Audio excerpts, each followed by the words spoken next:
Om.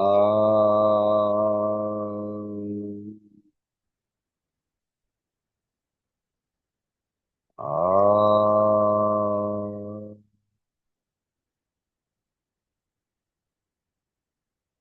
Om.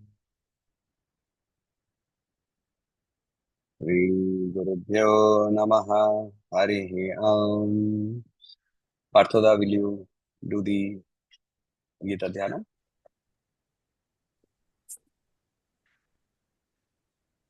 Pathaya pratibodhitam bhagavata narayoneno shayam vaishnagrothitam puranmunina mudde mahabharatam advaitamitabharshinim astadashadhayinim ambatam Bhagavad Gita bhavadeshinim Namastute Vaisha Vishalubuddhi Pullarvindayat Patra Netra Enutaya Bharata Taila Purno Prajjalita Ganamayo Pradeepa Ropanna Parijataya Tatra Vitraikapanai Ganamudraya Krishnaya Gita Duhe Namaha सर्वोपनिषदगावदग्धा तनः पार्थवशुधीर्भक्ता दुग्धं गीतामृतं महत् वसुदेवसुतं देवं कंसचाणूरमर्दनं देवकी परमानन्दं कृष्णं वन्दे जगद्गुरुम् भीष्मद्रोणतटजयद्रथजला गान्धारनीलोत्पला शल्यग्राहवती कृपिणबाहुनि कर्णेन वेलाकुला अश्वत्थामविकर्णघोरमकरा दुर्योधनबोत्तिनी शक्तिर्ना खलु पाण्डवैरणनदी शरीयवच शरीयमालं गीतार्थगन्धोत्कटं नानक्कनक्केशरं हरिकथा सम्बोधनबोधितं लोके सज्जन षट्पदैरहो रहो पेपीयमानं मुदा भुवद्भारतपङ्कजं कलिमलो वृद्धं श्रीयसी मुखं करोति वाचालं पङ्गुं लङ्घयति गिरिं यत्कृपातमहं वन्दे परमानन्दमाधवम् यं ब्रह्मा पुरुनेन्द्ररुद्रमरुत स्तुन्नन्ति दिव्यैस्तवैः वेदैः साङ्गपदक्रमोपनिषदर्गायन्ति यं सामुगाः ध्यानवस्थिततद्गतेन मनसा पश्यन्ति यं योगिनो यश्यन्तं न विदुषुरासुरगणा देवाय तस्मै नमः। Hari Om. Shri Gurubhyo Namaha. Uh, we'll redo verse number 12 before we move on. So, verse number 12, if anybody can chant for me, please. Chapter 12, verse number 12.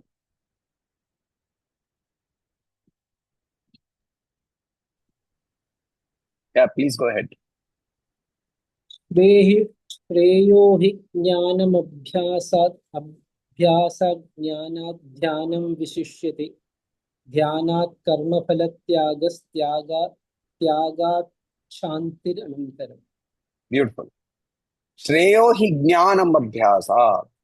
Right? What is he saying here? Anybody remembers the discussion? It's been a long gap.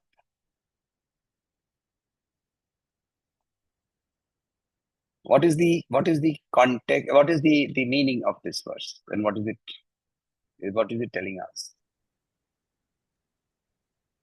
He is talking about the superiority of the fruit of action, giving a fruit of action, renunciation. And he's going step by step. He's telling better is knowledge than Abhyasa, then better than knowledge is meditation, dhyana, then even better than dhyana is the renunciation of fruit of action. And you took us to that original chapter on action, and you said there also he said the same thing.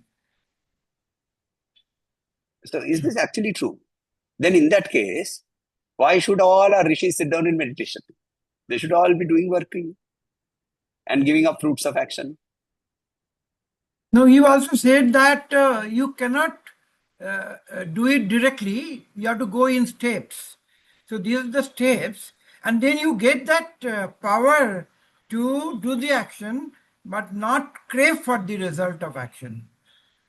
Okay. Then So you cannot jump straight away to that stage, because according to me, the easiest step is bhakti yoga. You can straight come to this. This question I asked once, because I always thought bhakti yoga is the easiest path. But bhakti yoga, to succeed in bhakti yoga, again you have to come through all the steps of karma yoga, dhyana yoga, jnana yoga, and all that. so okay. There are two words that are missing in this particular shloka. Two words that are missing.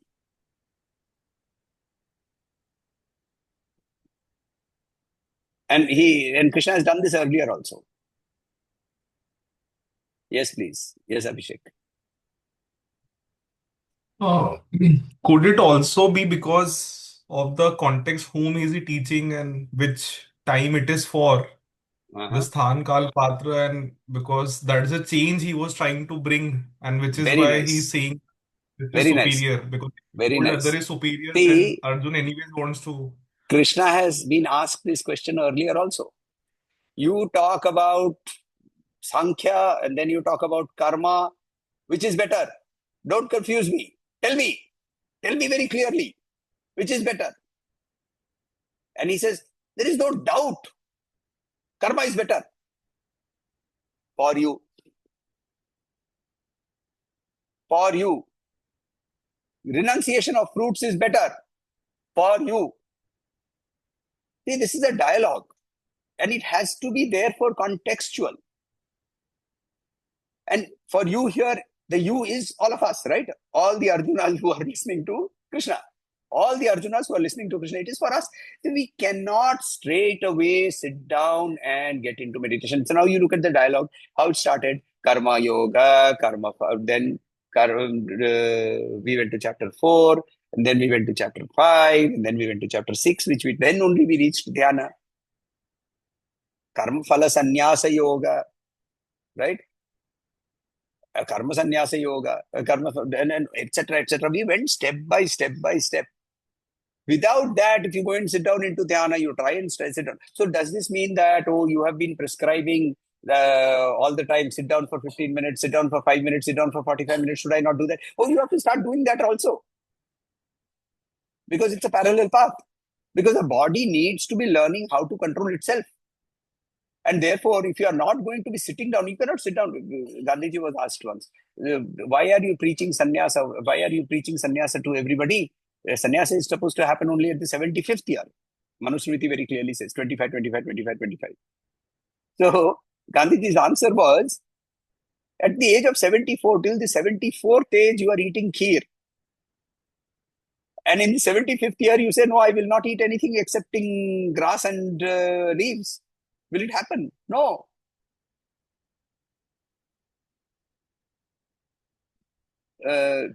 Swami Bhuteshanandaji, one of the past presidents of Ramakrishna Mission, he had said something which virtually was paraphrased by Gurudev in another context, but both of them said the same thing. He said, why Gita abhi क्यों पढ़ेंगे? गीता अभी retirement के लिए बहुत time है. Retire करने के बाद मैं गीता पढ़ना शुरू करूंगा. So Gurudev, being much more modern than Bhuteshanamji, in modern times, he said, yes, you buy an electronic device and you try and use it for 15 days, 20 days, then it conks out because you don't know how to use it. Then you open the manual and try to figure out what went wrong. When should you read the manual? Before you start using it. When should you start learning the Gita? Before you live your life. This is the manual for life. It is not some book where you are being asked to take up a pair of cymbals and a drum and dance in the streets. And sorry, not taking away anything from whichever group of people I am alluding to, but that is not what is being asked for. That is not being asked for. Look at what he asks for. What is the prescription? The prescription till now, if you go back to verse number 8. Go back to verse number 8, please.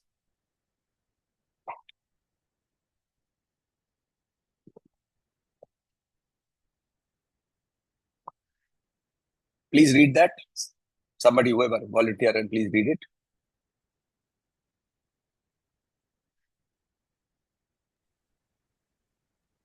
मय्येव मन आदत्स्व मयि बुद्धिं निवेशय निवशिष्यसि मय्येव अथ ऊर्ध्वं न संशयः. So here he gave you the prescription. Fix your mind on me, surrender your intellect to me, etc., etc. Then go to verse number 9.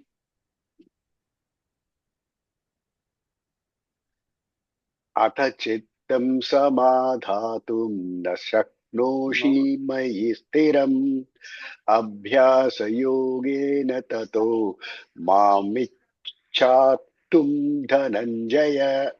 Fine, you can't do it. At least start practicing it. Then go to verse number 10.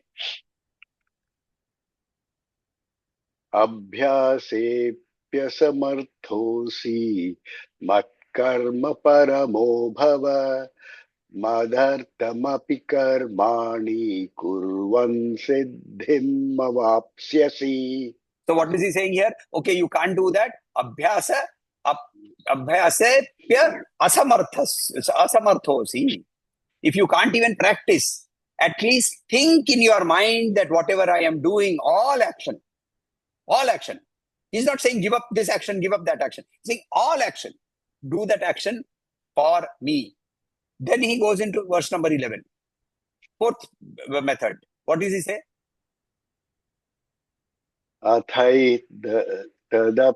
तदप्यशक्तोऽसि कर्तुम् मध्योगमाश्रितः सर्वकर्मफलत्यागं ततः कुरु यतात्मवान्.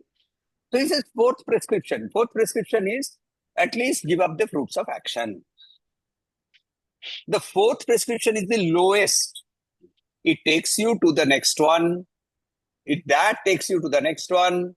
That takes you to the fourth one, or the first one, where you have your mind, your intellect, everything is become Krishnamayam. But unfortunately, we have the fourth. There is no fifth prescription. There is no fifth prescription. There is no prescription that says, oh, give up all your activities, take a pair of cymbals, take your mala, japa mala, sit in one place and keep chanting whatever mantra has been given to you by your guru. No. He says, start acting in this world. Repeatedly, we have seen Krishna telling Arjuna, get up and go to battle. Get up and go to battle. Get up and go to battle. Right? Therefore, his definition of bhakti, and I'll come back to you, Parthada, his definition of bhakti is not just nama japa. Nama japa is very important, but it's a tool to train the mind. It is a tool to train the mind. Sitting down in meditation, it is a tool to train the body and the intellect. Vichara, who am I? Thinking about that. Analyzing that. Am I the body? Am I the mind? Am I the intellect? Analyzing that. That is the training of the intellect. It is only when these three are trained and all the malinata, all the darkness gets removed one by one, then that eternal consciousness will shine through. Yes, Parthada. The way Gita is laid out, no? Initially, you see the emphasis in chapter 2 on karma. and also renunciation of karma. Hmm. Now you said, okay, chapter 2 is in a way the summary of Bhagavad Gita. Hmm. Now he comes to knowledge. Then actually, this is exactly not the order in which he spelled out. Not exactly in this order, that one, then you go one step that is better than the previous one. So there was a bit of confusion which Arjuna brought out. That why are you telling now this? Why not that? Hmm. Acha. Given that, I have one observation from my life which I would expect others also to throw light, whether that is right or not. Now, if we look at our life, it is full of action. We like it or not. We are not monks. Our life is full of action. Right from childhood, writing exam, playing, winning, full of actions. But one thing was there, we were very much attached to the fruit of action. Now we started learning Bhagavad Gita, someone of us early in life, someone later in life, as you said, it's okay. But we did that not with a view to gaining anything, not moksha, that we will be spiritual, just with a view to knowing what is Bhagavad Gita all about, what it is telling us, what it is trying to teach us. But I am seeing one thing which I would like to know whether others are also having the similar feeling. Coming to this stage in life, much has happened without expecting any big thing. That non-attachment has happened to some degree or other. Non-attachment to the fruit of action, to people, to relations, everywhere. Some degree, and we actually, when we discover this, we talk about this, we are surprised that look, the Bhagavad Gita is doing this miracle in our life. We have not been able to understand, we have not been able to realize. But how did we take it so simply? Such a serious thing which has happened, but we are so unattached. It is happening. It's happening gradually, but definitely, surely. So I would like to know what is the. It's not that we have done it very actively, but it has happened. Before anybody else responds, I'll just give an example, or rather something that happened with Gurudev. So Gurudev's statement was, now that you have picked up the Bhagavad Gita, expect to see changes in your life. While I always say that there will be no expectations and you should not live with expectations, but then you are not trained enough yet, so you will want to see expectations. Expect changes. Expect positive changes. So obviously then, we all have this desire for instant gratification. So somebody from the audience asked, how soon will the changes happen? And Gurudev burst out into laughter and said, I can give you a jhadu, but I don't know how much kachra is there inside you. You use the jhadu, the kachra will go. Ultimately, it will happen. See, and very rightly so. So then he went on to explain. He said, just learn 2 shlokas a day. Just read 2 shlokas a day. Do your manan on them on a regular basis. Move to the next 2 shlokas. That don't read it. It's not a novel. And somewhere, at some point of time, you yourself will be surprised. Arey, in such a situation, earlier I used to get so angry. In earlier such a situation, I used to become so ecstatic. In earlier such a situation, I used to feel so dejected. And nothing is happening now. I am feeling it is okay. Life goes on. Suddenly, what happened to me? This is the same. See, anywhere you want changes, chapter 9, verse number 22 has been given. Ananyashchintayanto ma ye jana paryupasate tesham nityabhiyuktanam yogakshemam vahamyaham. What is he given? 3 formulas. Ananyashchintayanto ma, sufficiency. Paryupasate, proficiency. Nityabhiyuktanam, consistency. If you do the right thing in enough quantity, and do it consistently, change will happen. Whether you go to the gym, whatever age you join the gym, it doesn't matter.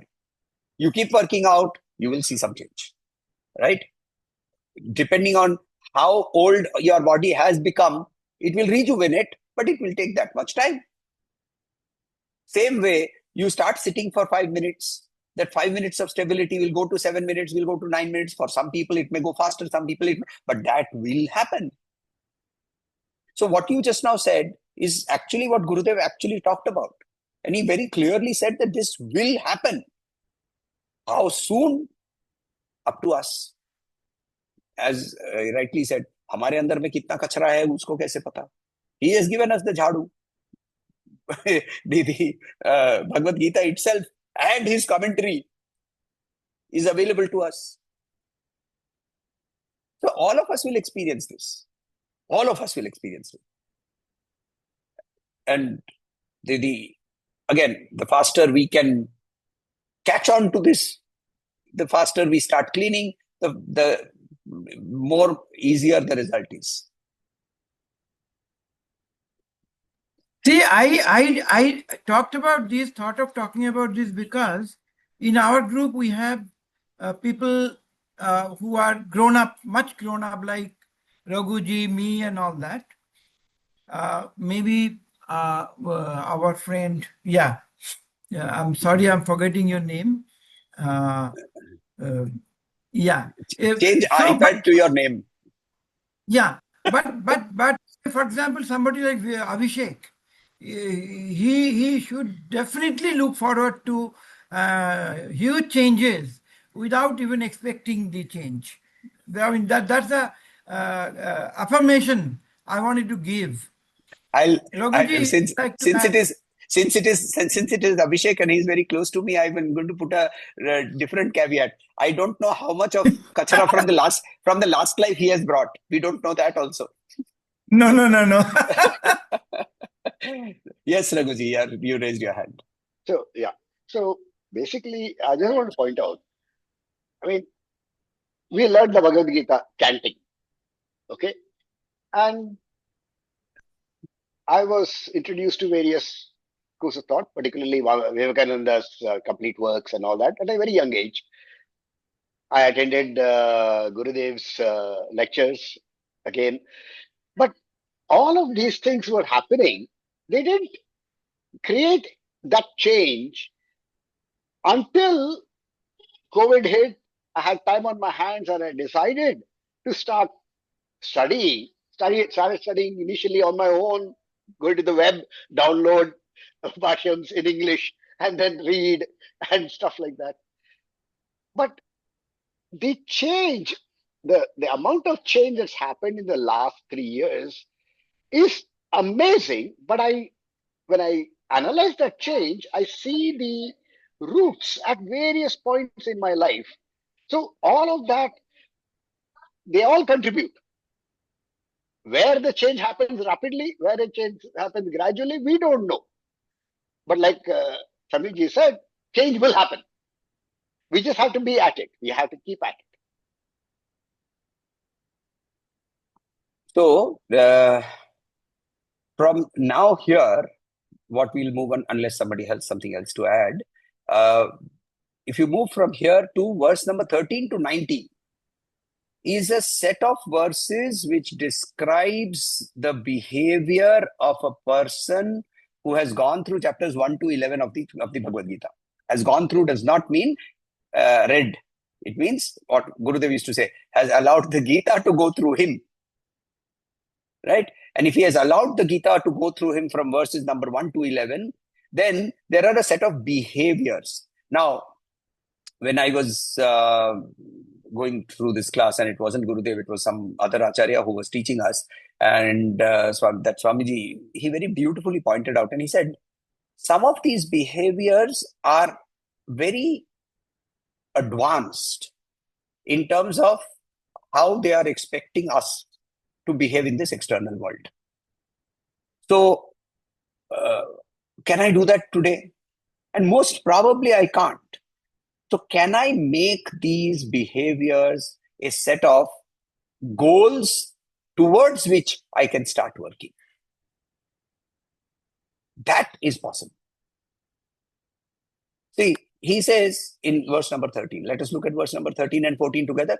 Adveshta sarva bhutanam, Adveshta sarva bhutanam, Maitrah karuna evacha, Maitrah karuna evacha, Adveshta sarva bhutanam, Maitrah karuna evacha, Nirmamo nirahankaraha, Nirmamo nirahankaraha, Samadukha sukha kshami, Samadukha sukha kshami, Nirmamo nirahankaraha, Samadukha sukha kshami, Adveshta sarva bhutanam, Maitrah karuna evacha, Nirmamo nirahankaraha, Samadukha sukha kshami, Santushta satatam yogi, Santushta satatam yogi, Yatatma drida nishchayah, Yatatma drida nishchayah, Santushta satatam yogi,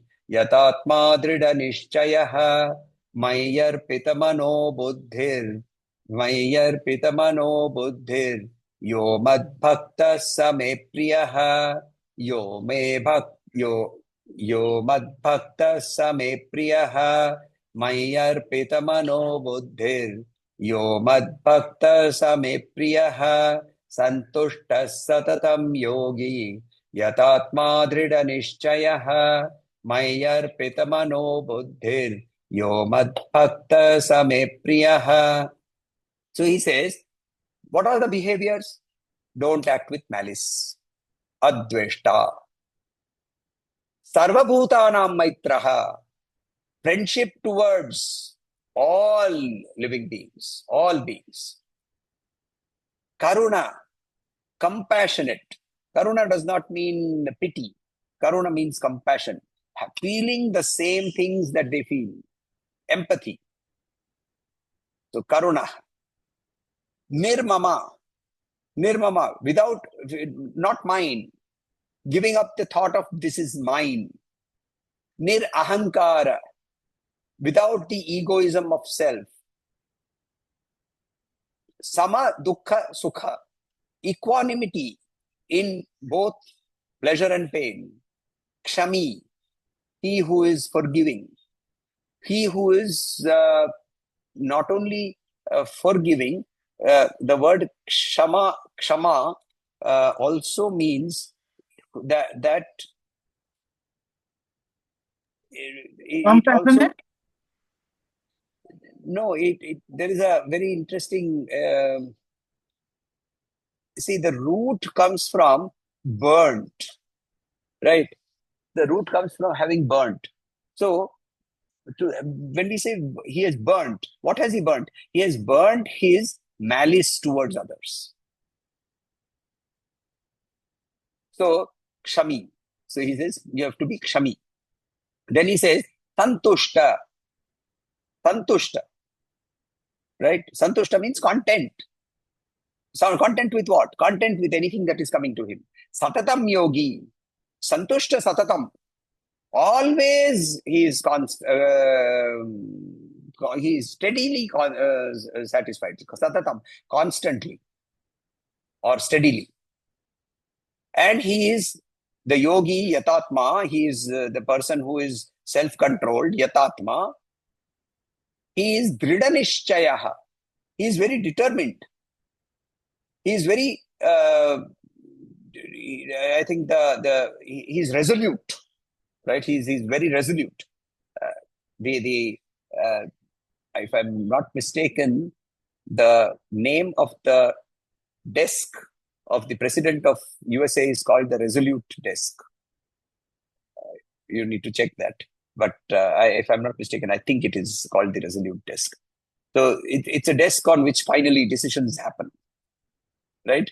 And then I think John F. Kennedy had coined that phrase to put it up on his desk, saying that the buck stops here. And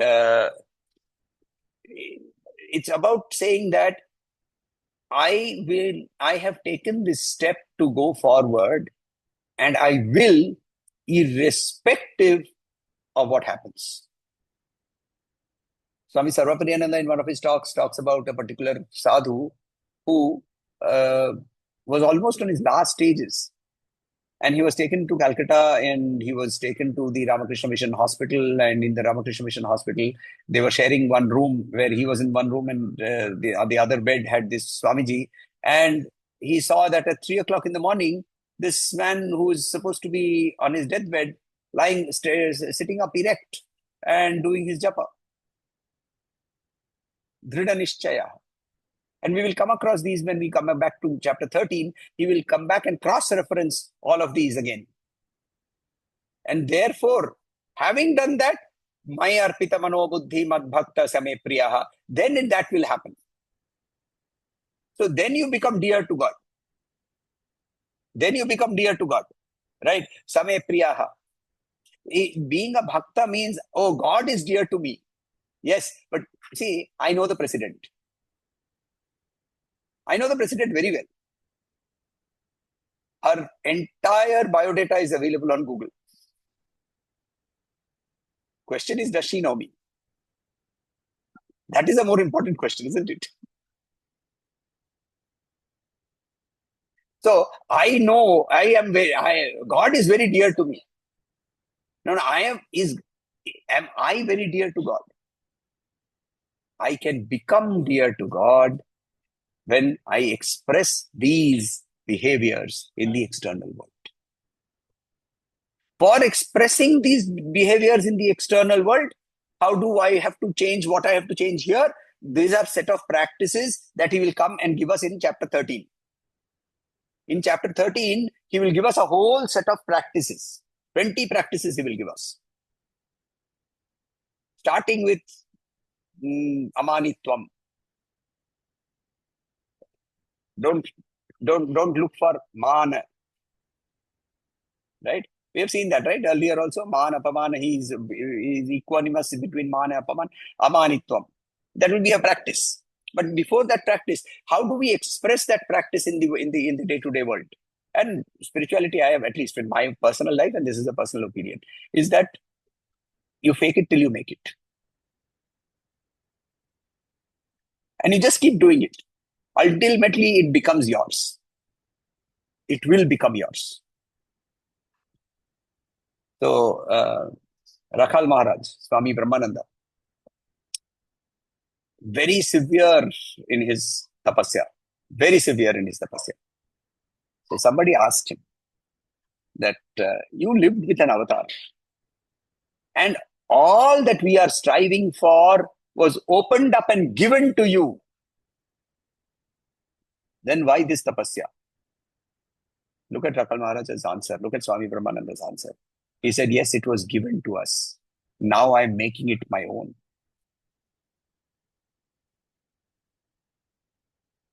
Now I am making it my own. People who lived with an avatar,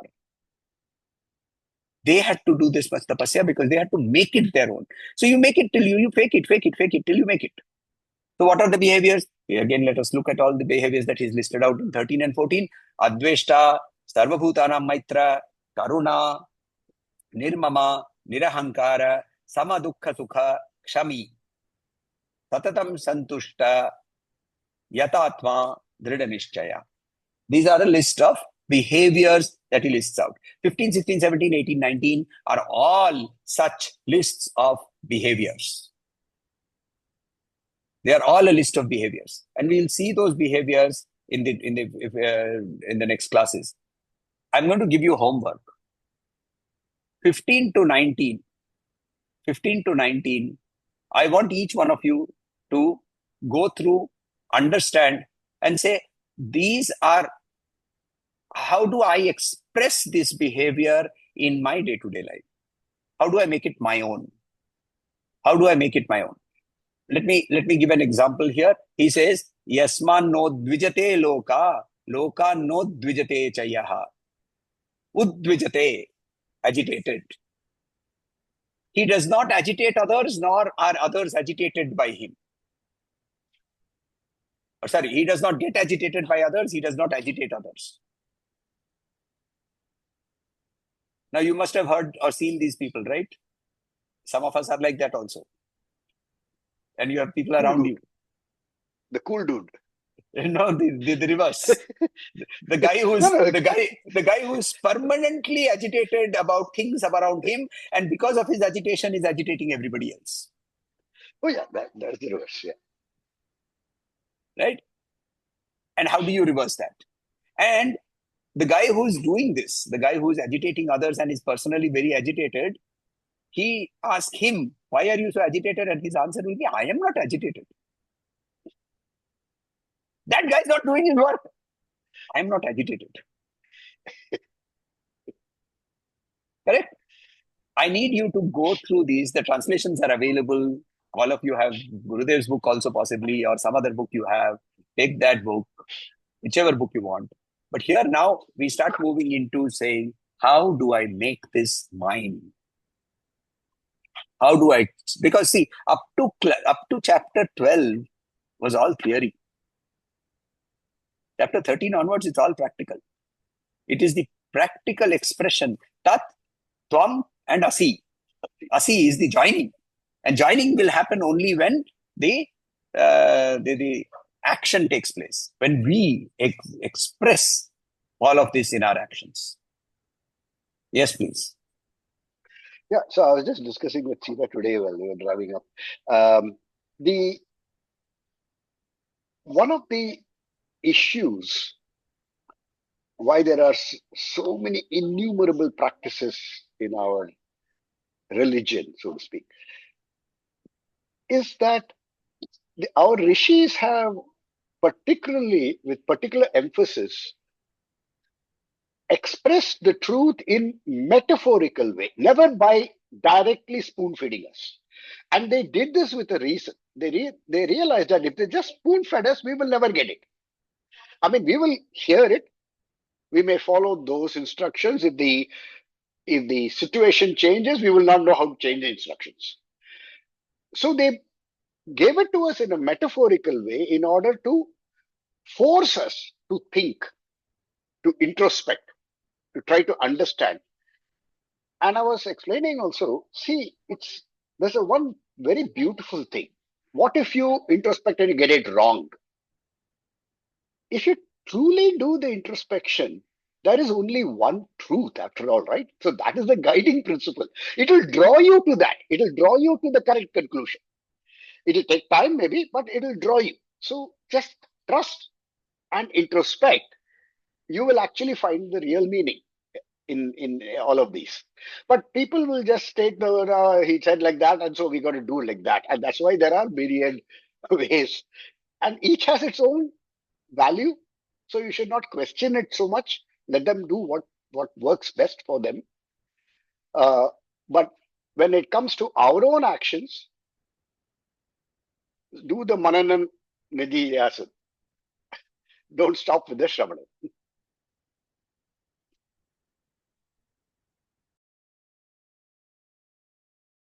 We can't hear you, sir.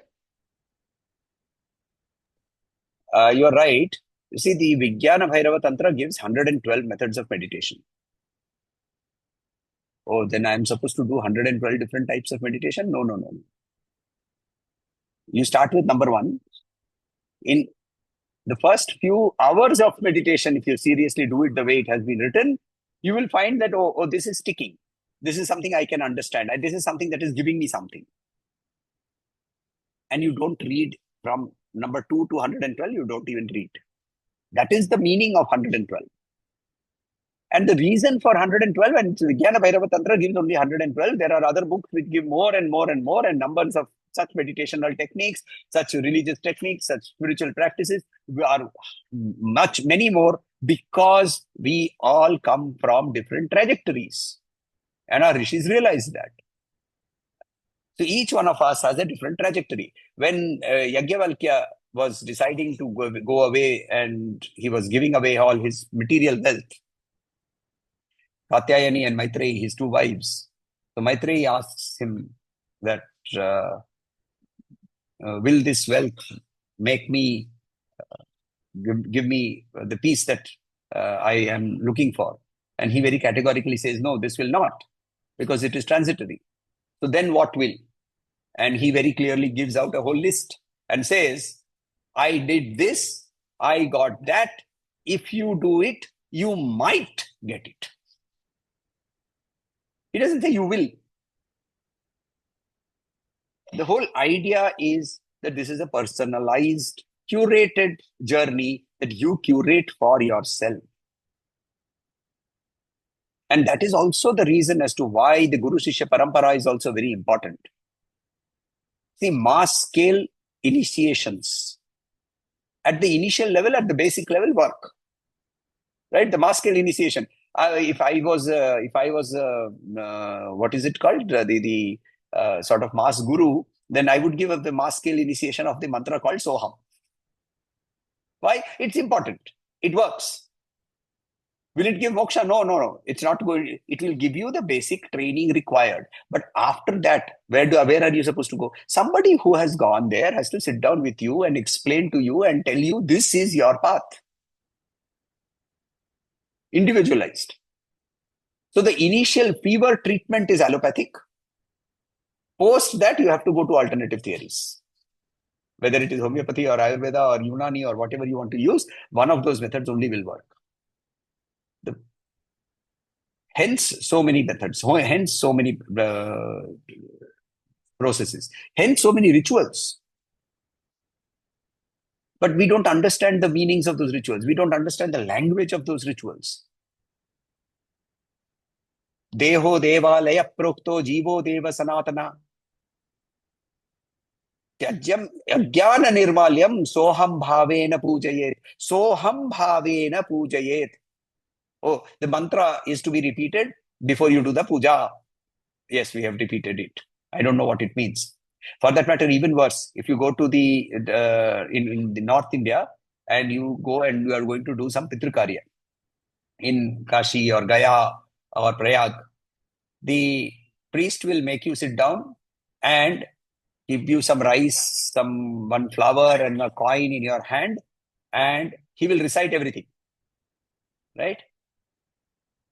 He will say, Jambudvipe, Bharatavarshe, Bharatakhande, Meroho, Dakshine, Pashve, etc., blah, blah, blah, blah, blah. You are not even listening. Then suddenly he will say, now you say, Mama, and he will, ha, Mama, and Sankalpa is over. Now, was this good for somebody? Yes, it is good for those people who are needing that at that stage. It is not good for you and me. We have understood that this is a ritual and there is a meaning to it, and I have transcended that meaning. Perfectly all right. But beyond that ritual, but there are people who need that ritual.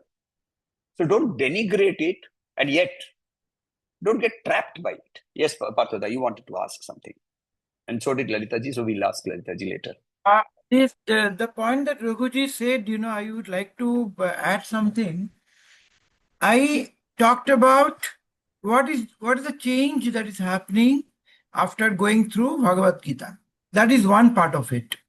But then ultimately our objective is to become a spiritual entity. So I have been asking what is meant by spiritual entity? If I become spiritually enlightened, how do I know that I have become spiritually enlightened? Is there any test that I have become a different person? Now, others may think, I'm not worried about that. Now, I've been asking seriously about this question.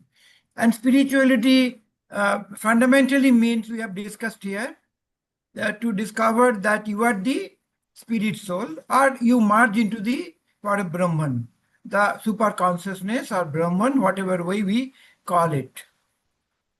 So, when I was searching for this, I got a beautiful answer from, since you talked about Sarvapriyanandaji, it actually, I remembered that. And he says that, look, all of us, whether he is a monk, he is a spiritually enlightened entity, whosoever it is, we have all to go through 4 stages in life. One is the birth, then disease, decay, or you can say decay, disease, and death. These 4 stages nobody can get rid of, howsoever enlightened you are. But then what spirituality does to one who is enlightened spiritually, the other who is not. He said the only difference is your reaction to these events. So beautiful. How you react to these developments in your life. Like just now you talked about this question of this story of this monk Maharaj getting up at 3 o'clock and doing dhyana when he's very sick. So I think I got the answer that your reaction to how will you react? You give up that time, or you accept those developments and still you proceed in life. So I would like to know actually what is your is there any other thing, or this is the thing? I just wanted to know you. Yeah. In the meanwhile, before I go ahead and try and answer this question, Lalitaji, what was your question? If there's any observation that you wanted to share. Right. Yeah, no, it was about when we were talking, there was a discussion on Karma Yoga, Bhakti Yoga, and all that. The different is there. I just remembered one, something that that had appealed to me very much. When whether it's right or wrong, whatever it is. But when I was plaiting my granddaughter's hair into a plait, we make it into three parts and then we sort of weave, you know. And so this was quite some, now they have short hair, so not now, but this was some time back when I was making their hair. It was like, I felt this is how it is. We each, whether it is karma yoga, bhakti yoga, or jnana yoga, it is all like part of our everyday existence, and we weave it into our life. It becomes like strong sort of a thing, because see, when we are doing puja or saying stotras or singing bhajans, then it is the bhakti yoga which takes the prominence. When we are doing any kind of action, it is the karma yoga, because we realize that it is his or her uh, grace, through because of which we are doing whatever we are doing. We are not doing, we are getting, it is getting done. And and the rest of the time we try to listen to different things, good talks, or whatever we do, swadhyaya, we do shravan manan. So that's some kind of on way to jnana yoga perhaps. So all these three are in a day, in our day to day thing. So why must we look at each thing as something very different? This is, I mean, to compartmentalize it. Why not see them integrate and become one, like the braid, like the plait we weave into, I mean, that's my feeling. I mean, I that appeals to me, and always whenever I see anybody's platform, for that matter, it reminds me of the three yogas and all that. That's, I feel So, that is how it should be so, intertwined, kind of. so that's a nice observation. But going back to Parthoda's question, uh, how do I define, firstly, what is my definition of spirituality, and how do I know whether I have progressed?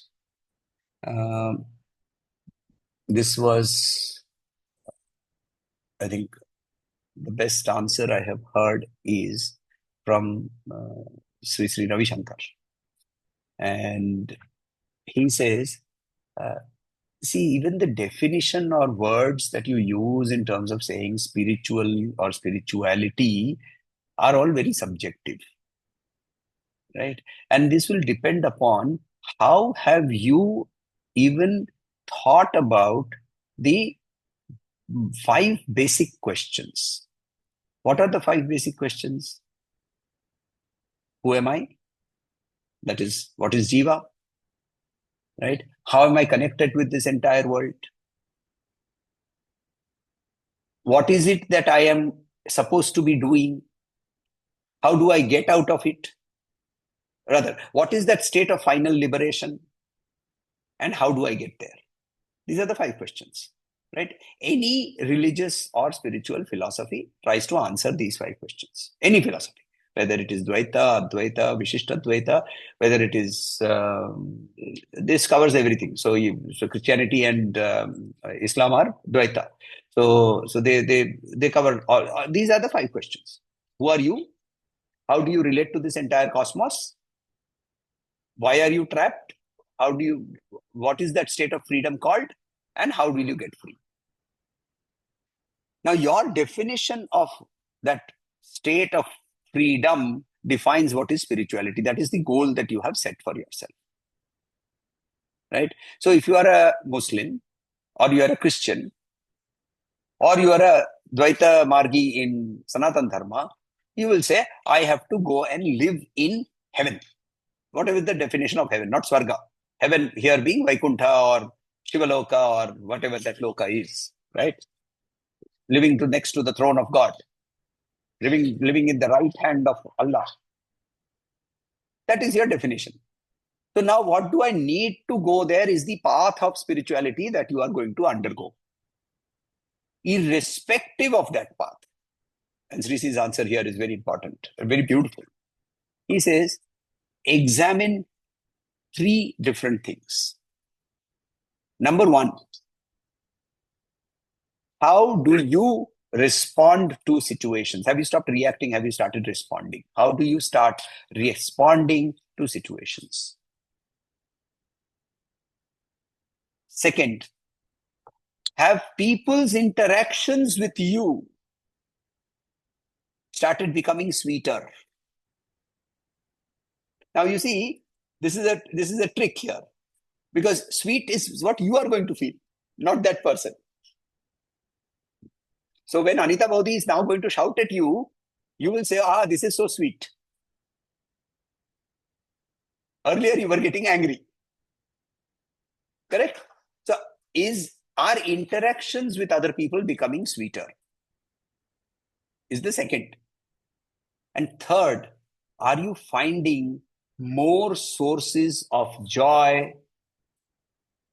I mean, are the sources of joy in your life increasing? Are the sources of joy increasing? And I love this because you see, it's a very clear indicator for yourself. You don't need somebody else to come and tell you, look, you have progressed. Sri Ramakrishna Paramahansa. Somebody went and told him, I saw XYZ in a dream, some deity. He saw one deity in a dream. Thakur says, wonderful. Your subconscious also is now thinking of the Lord. It is good that you are dreaming of whatever God, I don't remember who that, well, let's call it Krishna. Even in your dreams, you are thinking of Krishna, which means your subconscious is also thinking of Krishna. Then somebody else came and said, I dreamt of Kali. And Thakur looked at him and said, I dreamt of a donkey.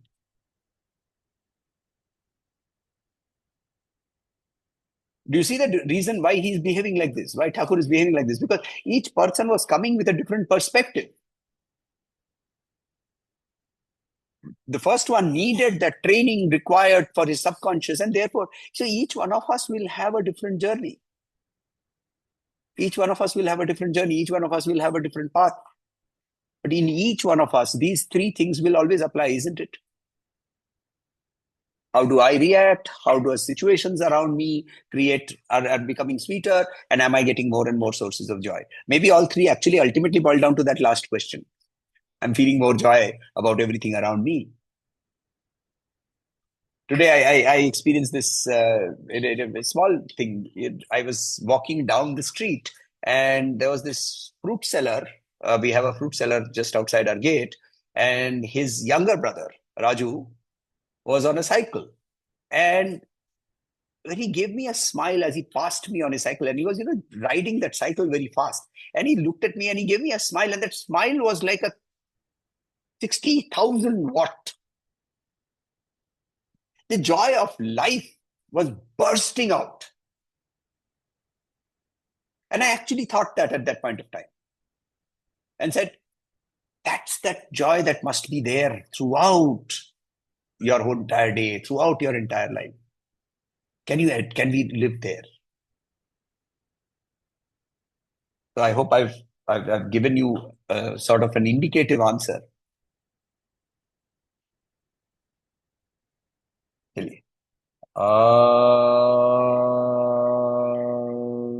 Shanti Shanti Shanti.